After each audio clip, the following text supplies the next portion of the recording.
All right, I'm Teleferro, Mr. Teleferro TV. I'm talking Meek Mill. I checked out some audio, and I seen Meek Mill warning NBA Youngboy, who just got home from out of Louisiana. He did a bid. He was tied into a double murder, I believe, or something like that. And I watched Meek Mill give that young bull some advice. He was like, get out of the city. And he was pretty blunt about it. He was like, get out of the city that you from, or they're going to kill you. For those who don't know, Meek Mill had been battling back and forth over his career to try to get out of Philly, try to move to LA or anywhere else to get out of his home city, because he felt like the city had it in for him. The juries, the judges, even the probation officers, even down to the people who didn't rock with Dream Chasers. Meek Mill felt like his own city, as much love as there is probably a little bit more hate.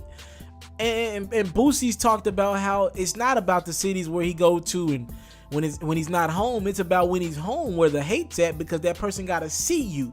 They gotta know that they didn't make it and you made it, and all type of hatred comes for that when you being from the area and that person's from that same area and their life's a failure and you're flexing with all the chains and jewelry. Boosie talked about that on Vlad TV, by the way.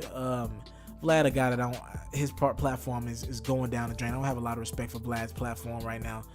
With that being said, I like what Meek Mill was telling NBA Youngboy. Get out of the city. And the way NBA Youngboy was taking it in, I know a lot about him. I'm just now about to listen to his music in the upcoming weeks. It didn't look like he was listening to Meek. I hope he was actually listening instead of having somebody record that he's on the phone with Meek Mill.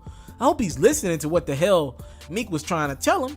This is what we love about Meek Mill. This is why I big up Meek Mill, and I'm like, damn, if Meek would stop doing corny stuff, Meek could be one of the most impactful artists of our generation, because he gets it. Meek has the respect. He's about 30 years old, so he's right in between the old vets, and he has a good relationship with people like Jay-Z, Nas.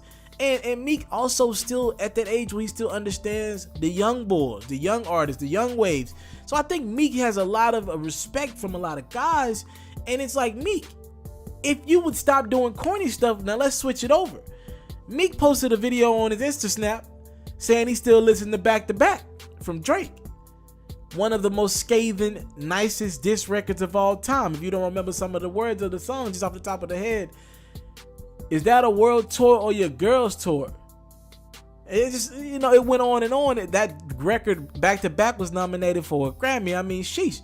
Meek, stop letting us remember the fact that Drake bodied you over one of the most disrespectful, nicest diss records of all time.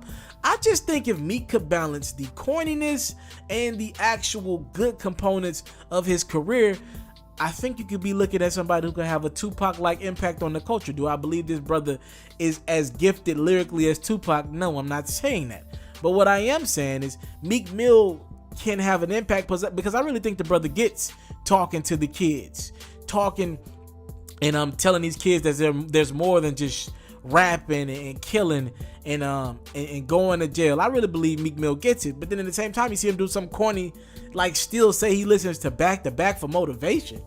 What motivation do you get out of a record like that?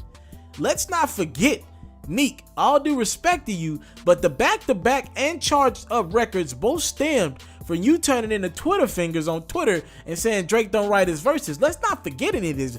Drake, let's not play the whole I'm getting bullied role and I use it as motivation, fuel to fire to kind of stem up this career. And again, he's going on his Against All Odds tour with Gotti, Lucci, and Moneybagg soon. Let's not act like you're the person who got bullied in high school.